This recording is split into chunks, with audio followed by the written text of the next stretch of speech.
Baik ya, sekarang saya akan memberikan contoh bagaimana cara mencari rerata dan median dari suatu data.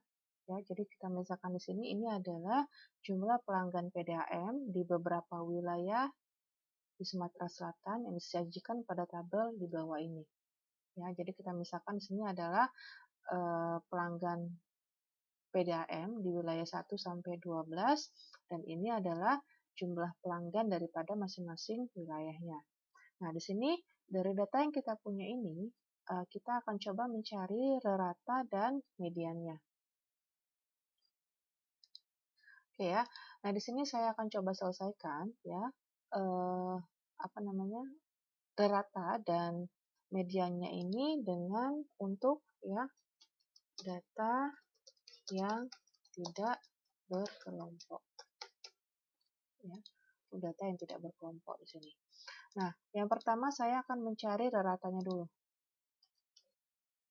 Ya, rerata di mana rerata itu adalah X bar sama dengan 1/n dikalikan dengan sigma X. Ya. Nah, perhatikan, sigma X di sini adalah jumlah pelanggannya. Ya. N ini adalah banyaknya pelanggannya. Ya. Jadi banyak data yang kita punya.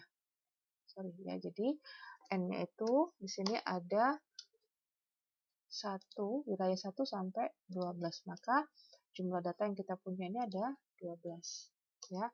Nah, sigma X itu adalah jumlah seluruh pelanggan dari wilayah 1 sampai wilayah 12. Ya, kita jumlahkan. Nah, ini ya, kalau di Excel ini adalah ya simbol untuk menjumlahkan data ya. Boleh klik seperti ini ya, atau boleh kita tulis perintahnya itu yaitu sum, kita blok datanya, nanti akan kita dapatkan berapakah jumlahnya. Ya. Jadi ini adalah jumlahnya, jumlah seluruh pelanggannya. Ya, atau sigma X ya, simbol sigma. Oke, sigma.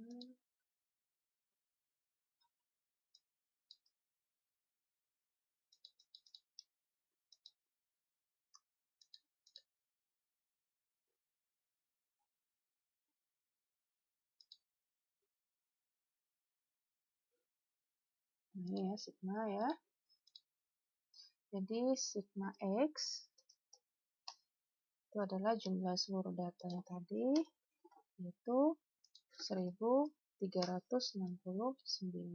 ya. Nah, sekarang untuk mencari reratanya ya, rata ya, itu adalah sigma X dibagi dengan 1/n ya. Jadi sigma X-nya itu adalah 1369 kita bagi dengan jumlah datanya ya, sehingga didapatkan rata jumlah pelanggan di Sumatera Selatan itu adalah 104.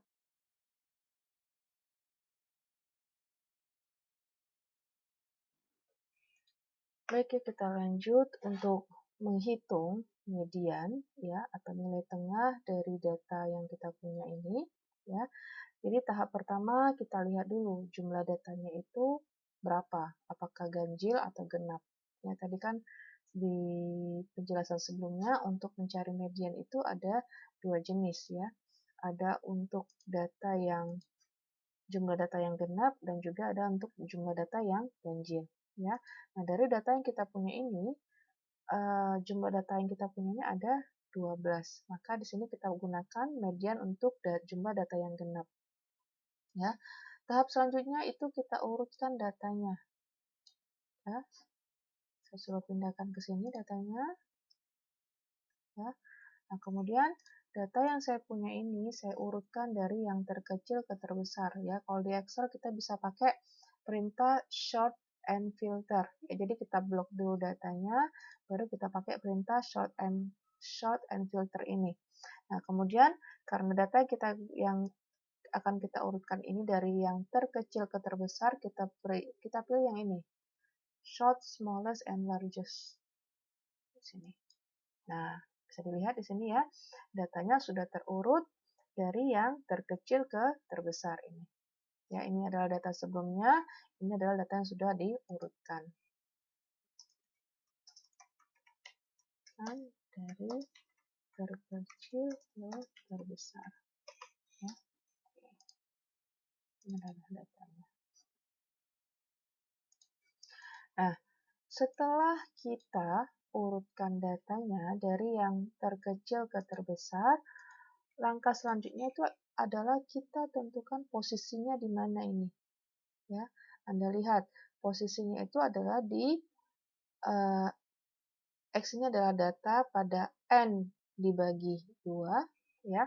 Jumlah datanya itu ada 12, kita bagi 2 itu artinya ke-6, urutan data ke-6 ya. Untuk lebih mudah kita kasih penomoran ya.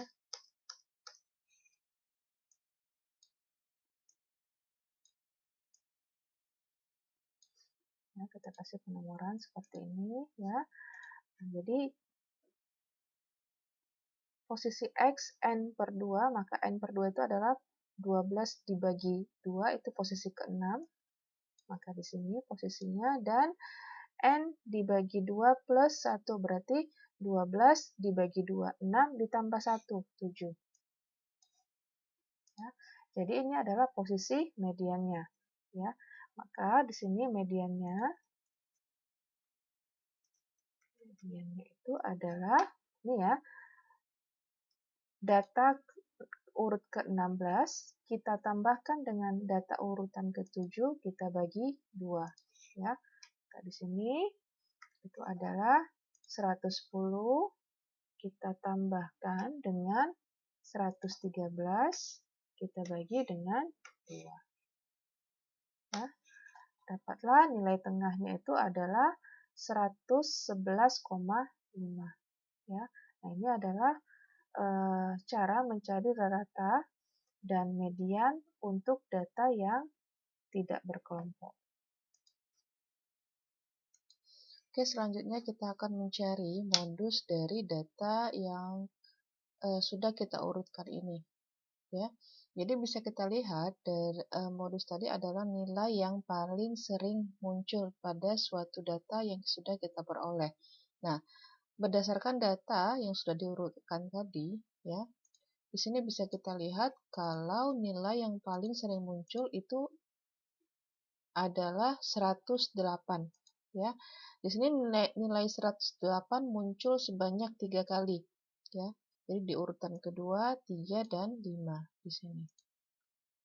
Sehingga di sini bisa kita simpulkan bahwa modus ya yang ada pada data jumlah pelanggan ini adalah 108 berdasarkan data yang sudah kita urutkan tadi. Nah, sekarang selanjutnya kita akan masuk ke perhitungan kuartil. Nah, sekarang bagaimana cara kita menghitung kuartil ya dari data yang kita punya ini. Nah, sekarang kita mulai dari Q1-nya, Q2, dan Q3. Di sini Q1-nya itu, jadi untuk tahap pertama itu kita urutkan datanya. Ini data sudah kita urutkan. Selanjutnya kita akan mencari posisinya itu berada di posisi keberapa, urutan keberapa kuartilnya ini. Sekarang kita akan coba mencari Q1. Q1 itu posisinya itu bisa kita cari dengan rumus N plus 1 dibagi 4. Nah, di sini jumlah datanya itu ada 12. Ya, kita tambahkan dengan 1 dibagi dengan 4. Jadi, posisi yang pertama, Q1 itu berada di 3,25. Kemudian, kuartil 2, 2 dikali N plus 1. Berarti di sini 2 kita kalikan dengan 12 plus 1 dibagi dengan 4. Ya, kita ikuti rumus ini. Dengan 4. Posisi Q2 itu berada di 6,5. Nah, sekarang kita akan mencari kuartil 3 pakai rumus yang ini untuk menentukan posisinya di mana. Yaitu 3 kita kalikan dengan N plus 1, N plus 1 dibagi dengan 4. Ya. Nah, ini adalah posisi daripada kuartil 1, kuartil 2, dan kuartil 3. Nah, sekarang berapa angka atau data yang berada di kuartil 1? Nah, ini adalah posisinya. Ya. Jadi, saya kasih tanda dulu, ini adalah posisi kuartilnya. Yang ini. Ya, jadi yang ini itu adalah posisi kuartilnya. Nah, sekarang berapakah nilai kuartil di Q1, Q2, dan Q3? Ya, Anda perhatikan. 3 itu berarti 3,25 itu berarti 3 itu berada di urutan ketiga. Urutan ketiga berapa? 1, 2, 3. Berarti di sini 108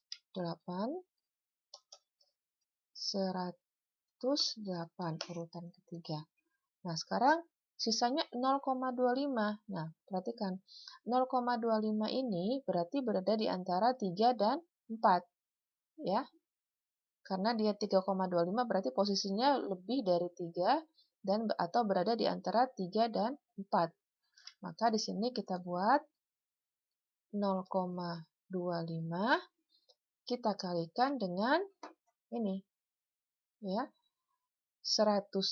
Posisi keempat itu adalah 108 kita kurangi dengan 108. Ya, sehingga hasilnya berapa? 0. Ya. Sehingga kuartil 1 ini hasilnya sama dengan ya, hasilnya itu sama dengan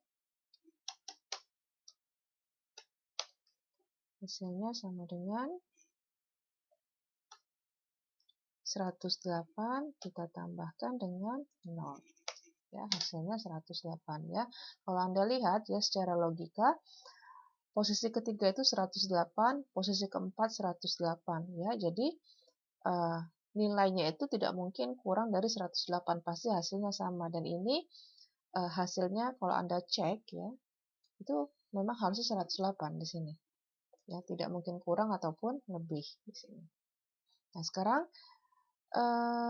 kita lihat lagi yang kuartil 2. Berapakah nilai kuartil di Q2 ini? Ya, sekarang kita lihat 6,5.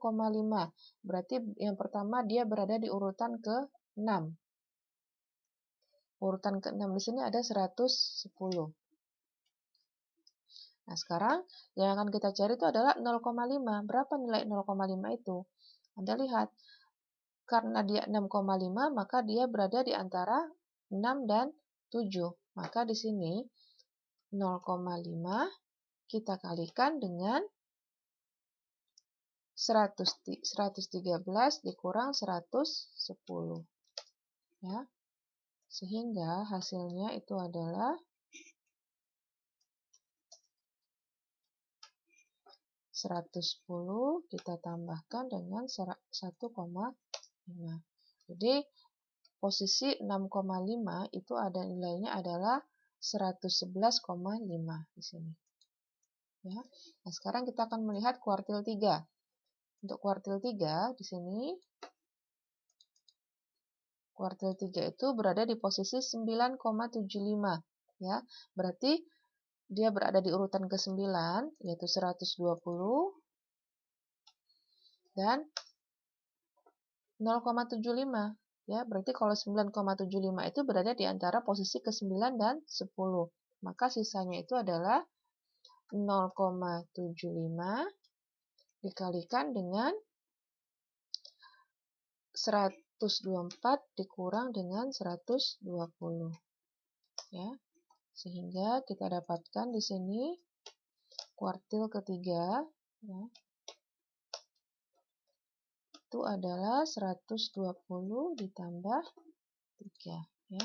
Dapatlah posisi kuartil ketiga itu nilainya adalah 120 3. Ya, jadi ini adalah Q1, Q2, dan Q3.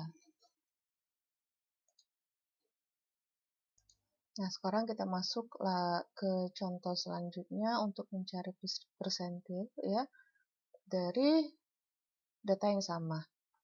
Jadi tahapannya yang pertama kita urutkan data dari yang terkecil ke terbesar, ya ini sudah kita urutkan datanya. Kemudian kita tentukan lokasinya di mana. Ya, jadi misalkan saya ingin mencari P posisi ke 30. Ya, kemudian P di posisi ke 58 misalkan. Ya. Nah, sekarang tahap pertama sebelum kita menentukan berapakah persentil di posisi ke-30, kita tentukan dulu lokasinya di urutan keberapa. Nah, I ini adalah posisi yang akan kita cari. Jadi misalkan di sini adalah P30, maka saya ingin mencari posisi ke-30. Jadi I ini adalah posisi ke-30 dibagi dengan 100. N ini adalah jumlah data yang kita punya ditambah dengan 1. Nah, sekarang P30 kita akan mencari. Maka itu adalah 30 dibagi 100. Kita kalikan dengan jumlah datanya itu ada 12 plus 1. Ya, sehingga posisi P30 itu ada di 3,9. Sama seperti kuartil ya.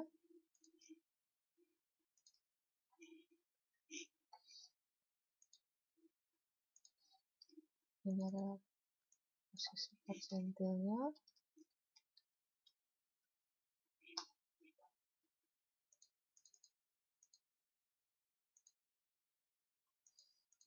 Oke. Nah, kemudian sekarang P ke 58 itu artinya 58 kita bagi dengan 100 dikalikan dengan N-nya 12 plus 1. Nah, ini adalah posisi ke-58. Nah, cara mendapatkan nilainya sama seperti kita mencari nilai pada kuartil tadi. Jadi kita lihat 3,9, oh berarti ini berada di urutan ketiga. Urutan ketiga di sini adalah 108. Kemudian 3,9, berarti kalau 3,9 itu berada di antara 3 dan 4. Tadi 3 yang sudah kita letakkan, tinggal 0,9-nya. Berarti 0,9 kita kalikan dengan urutan keempat, dikurangi dengan urutan ketiga. Ya, dapatlah hasilnya 0, sehingga di P30 itu nilainya adalah 108 ditambah 0 ini. Ya, jadi persentil ke-30 itu nilainya adalah 108. Sekarang kita akan lihat yang di P58. Ya, di P58 tadi posisinya di 7,54. Berarti dia urutan ke-7 itu adalah 113 ya. 7,54 berarti berada di antara 7 dan 8. Nah, sisa yang belum diketahui itu adalah 0,54. Berarti di situ adalah 0,54 kita kalikan dengan tadi posisi ke-7 berarti ke-8, posisi ke-8 dikurang dengan posisi nilai di posisi ke-7. Ya, dapatlah dia 1,08. Sehingga P58 itu adalah 113 kita tambahkan dengan 1,08. Jadi nilainya itu adalah 114,08. Ya. Jadi ini adalah cara untuk mencari ukuran kecenderungan memusat untuk data yang tidak berkelompok. Ya, jadi ini tadi adalah reratanya yang sudah kita cari, dapatnya 114,08. Mediannya itu adalah 111,5. Modusnya itu adalah 108. Kuartil 1, 108. Kuartil 2, 111,5. Dan kuartil 3, 123. Dan ini adalah persentilnya, ya.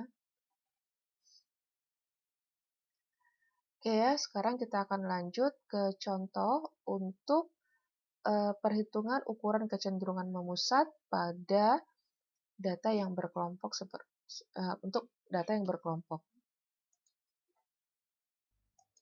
Nah, sekarang kita masuk untuk contoh berikutnya, yaitu contoh perhitungan ukuran kecenderungan memusat pada data berkelompok. Jadi di sini kita misalkan ada tabel distribusi frekuensi dari data curah hujan harian pada bulan November 2019 selama 30 hari. Nah, di sini kita disuruh menentukan berapakah rata, median, modus, kuartil, dan persentilnya di sini. Jadi di sini datanya sudah kita sajikan dalam bentuk tabel distribusi frekuensi, tinggal kita mencari ukuran kecenderungan memusat untuk data berkelompok. Nah, tahap pertama di sini kita akan mencari reratanya dulu, rerata untuk data yang berkelompok, ya. Nah, di sini untuk reratanya itu adalah sigma F itu adalah frekuensi dikalikan dengan M itu adalah mediannya, dibagi dengan sigma frekuensinya. Nah, sigma frekuensi itu sama saja dengan jumlah data yang kita punya. Jadi tadi di sini kita punya 30 data di sini, ya. Nah, selanjutnya kita akan mencari mediannya. Median di sini atau kita simbolkan dengan M, ya. Kemudian frekuensi ini kita simbolkan dengan F.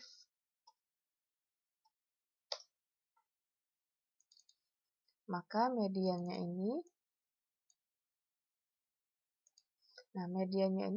adalah batas atas dan batas bawah daripada kelas tersebut kita bagi dengan 2. Jadi misalkan di kelas 1. Di kelas 1 itu mediannya itu adalah 45, kita tambahkan dengan 50, kita bagi dengan 2. Jadi ini adalah median di kelas pada kelas pertama. Nah, sekarang kita akan mencari median pada kelas yang lainnya. Ya, contohnya di kelas kedua. Maka itu adalah 51, kita tambahkan dengan 56, dibagi dengan 2. Nah, ini adalah median di kelas kedua. Oke, jadi kalau di Excel, ya, ini tinggal kita tarik saja, ya, sampai dengan muncul tanda plus seperti ini, tinggal kita tarik, maka otomatis rumusnya akan terikut seperti rumus sebelumnya, ya, bisa dilihat di sini, sudah sesuai, ya. Nah, sekarang untuk mendapatkan rata itu adalah sigma F kali M dibagi dengan sigma F, ya. Di sini kita sudah punya sigma F-nya yaitu 30. Nah, yang kita belum punya di sini adalah sigma F dikali M-nya atau sigma dari perkalian antara frekuensi dan mediannya. Nah, kita buat saja di sini F dikalikan dengan M. Sini. Nah, tinggal kita kalikan masuk saja, ya. Frekuensi kita kalikan dengan mediannya. Begitu juga di kelas berikutnya, yaitu frekuensi dikalikan dengan mediannya. Ya. Kalau sudah seperti ini, tinggal kita tarik saja ke bawah, dan rumusnya juga akan terikut. Nah, ini adalah sigmanya. Oke, ya, jadi kita dapat sigma F kali M ini adalah 2019. Saya turunkan sedikit ke bawah, ya. Ini adalah sigma Fm-nya, ya. Ini adalah sigma Fm-nya.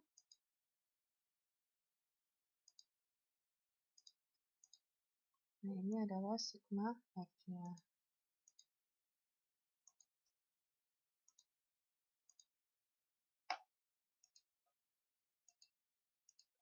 Sigma.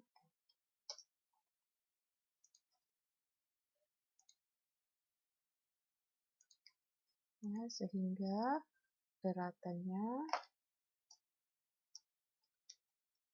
itu adalah sigma F dibagi dengan sigma F kali M dibagi dengan sigma F. Jadi 2019 kita bagikan dengan 30. Ya, sehingga rata-rata curah hujan harian yang terjadi pada bulan November 2019 itu adalah 67,3. Nah, sekarang selanjutnya kita akan menghitung mediannya. Nah, sekarang bagaimana cara kita mencari mediannya pada data berkelompok seperti ini. Nah, sekarang kita lanjut untuk mencari median pada data berkelompok, ya. Nah, di sini ada tahapannya. Yang pertama kita tentukan dulu kelas mediannya, yaitu N dibagi dengan 2. Jadi di sini kita punya 30 data, ya. Maka kalau dia N per 2, maka posisi mediannya itu berada di posisi ke-15, yaitu didapatkan dari 30 dibagi 2. Nah, posisi ke-15 berada di mana? Kita lihat di sini. Posisi ke-15 bisa kita lihat dari frekuensinya ini, urutan ke-15 berada di mana.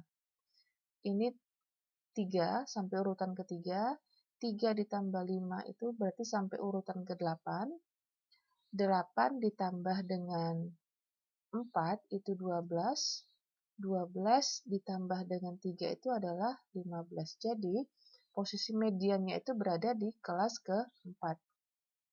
Ya, biar ditandai.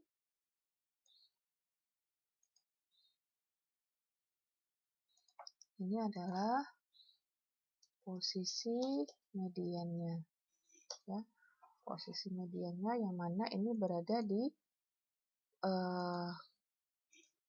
ya, saya pindahkan sini aja. Jadi ini adalah posisi median. Ya, di mana posisi ke-15 itu berada di kelas ke-4. Ya, jadi saya ulangi. Jadi kalau kelas 1 itu berarti urutan pertama sampai ketiga.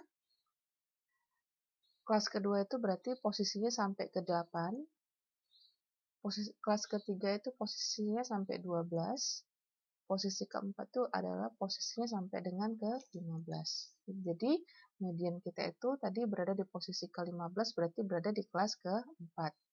Nah, selanjutnya kita akan menentukan mediannya dengan menggunakan rumus ini. Nah, di sini ada BMD itu adalah tepi kelas bawah dari kelas yang mengandung median. Kemudian ada N besar ini adalah banyaknya data yang kita punya. CF ini adalah kumulatif frekuensinya. Dan FMD ini adalah frekuensi yang mengandung median. Nah, di sini yang belum kita punya itu adalah kumulatif frekuensi daripada masing-masing kelasnya. Ya, jadi kumulatif frekuensi atau saya simbolkan dengan CF di sini. Ya. Itu adalah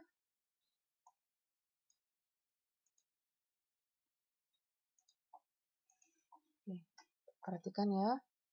Data pertama jumlah frekuensi masih sama. Data berikutnya itu adalah data di kelas sebelumnya ditambah dengan data frekuensi pada kelas yang ditinjau. Yang ketiga, data sebelumnya kita tambahkan dengan data yang ditinjau, 4 di sini, dan seterusnya. Ya. 14 ditambah dengan 3. Nah, tinggal kita tarik seperti ini. Ya. Jadi pada saat Anda akan mencari kumulatif frekuensi, hasil di posisi kelas terakhir itu pasti sama dengan jumlah data yang kita punya di sini. Oke, baru nanti kita kalikan dengan jumlah interval kelas yang kita punya. Nah, bisa kita lihat di sini, interval kelasnya itu ada, kita catat ya, interval kelasnya itu ada 6, dan jumlah kelasnya ada 8 di sini. Ya.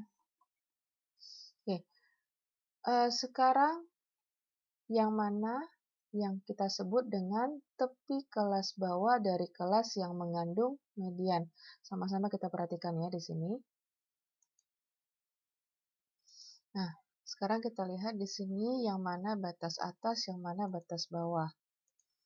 Nah, batas bawah itu posisinya di sini. Ini adalah batas bawah.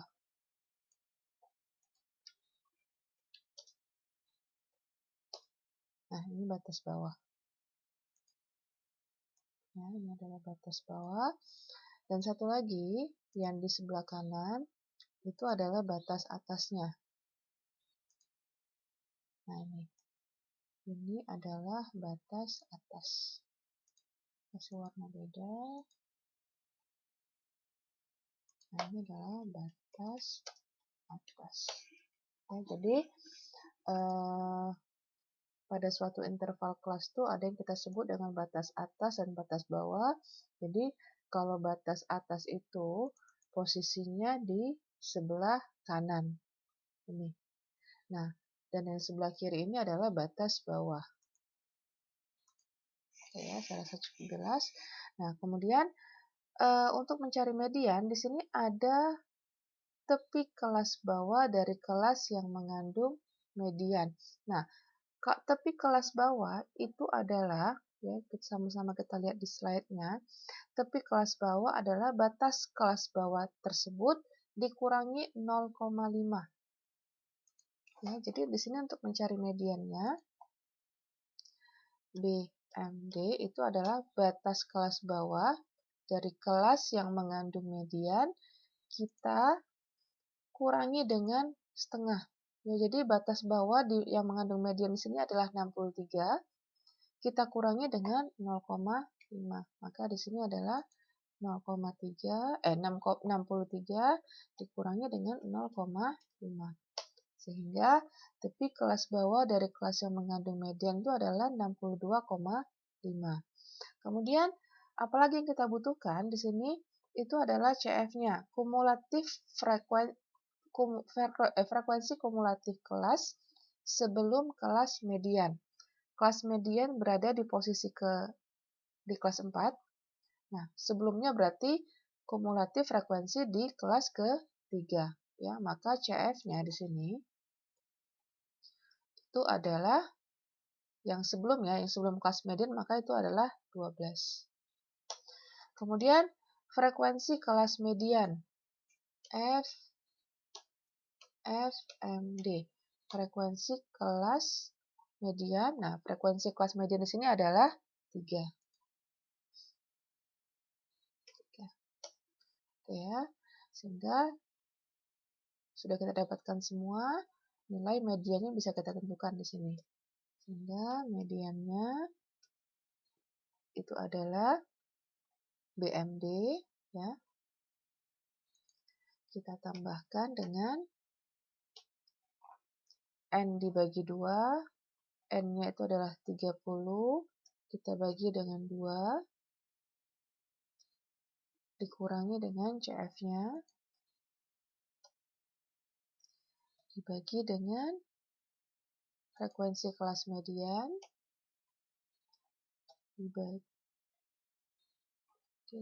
kemudian kita kalikan dengan intervalnya. Interval sini ada 6. Ya. Sehingga mediannya itu adalah 68,5 di sini posisinya. Ya. Nah, selanjutnya kita akan mencari modus dari kelas tersebut.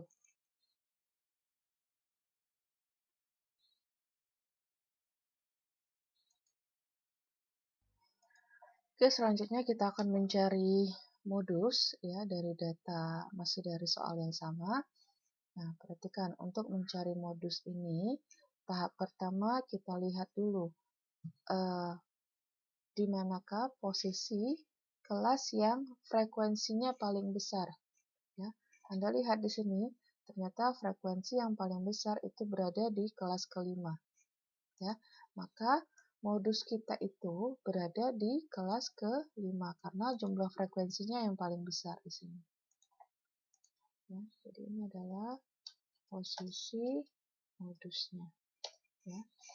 Nah, sekarang untuk mencari modus, apa saja yang kita perlukan? Kita lihat sama-sama di sini. Nah, ternyata di sini untuk mencari modus kita butuh tepi kelas bawah dari kelas yang mengandung modus BNO-nya, ya. Jadi Anda lihat di sini modusnya berada di kelas ke-5, maka kalau yang diminta itu adalah tepi kelas bawah, maka itu adalah 69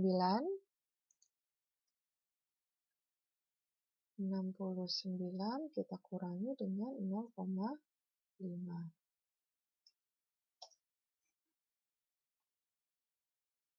Ya, sehingga kita dapatkan tepi kelas bawah dari kelas yang mengandung median itu adalah 68,5.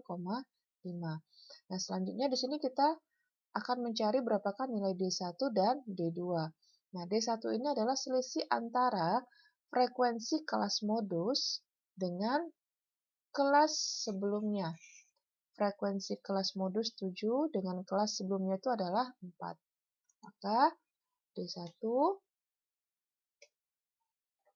frekuensi pada kelas modus itu adalah 7 dikurangi dengan frekuensi kelas sebelumnya. Kelas sebelumnya berarti kelas keempat. Berarti 7 dikurang 3 sama dengan 4. Nah, D2 itu adalah selisih antara frekuensi kelas modus 7 kita kurangi dengan frekuensi kelas setelahnya. Berarti setelahnya itu adalah frekuensi di kelas ke-6. Kita kurangi dengan 1. Sehingga D2-nya itu sama dengan 6. Oke. Nah, dari sini tinggal kita cari saja modusnya. Modus. Nah, kita masukkan ke rumus ini. Itu adalah BMO-nya. Kita tambahkan dengan D1 dibagi dengan D1 plus D2 kita kalikan dengan intervalnya. Ya, sehingga modusnya itu adalah 70,9 di posisi di kelas 5 ini. Oke, nah selanjutnya kita akan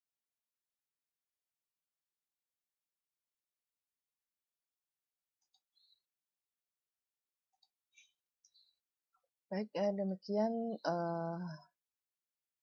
materi kita hari ini mengenai bagaimana cara kita menghitung ukuran kecenderungan memusat pada data berkelompok dan juga pada data tidak berkelompok. Nah, selanjutnya ini ada tugas ya. Tugas pertama, silakan Anda cari rata, median, modus, kuartil, dan persentilnya pada data berikut. Jadi, Anda selesaikan tugas pertama ini dengan pengukuran kecenderungan memusat pada data tidak berkelompok. Nah, tugas kedua, ini Anda selesaikan data pada tabel distribusi frekuensi ini dengan ukuran kecenderungan memusat pada data berkelompok.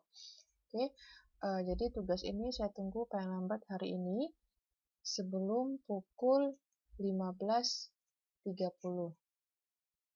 Ya, saya rasa sekian dulu materi kita hari ini. Sampai jumpa minggu depan. Assalamualaikum warahmatullahi wabarakatuh.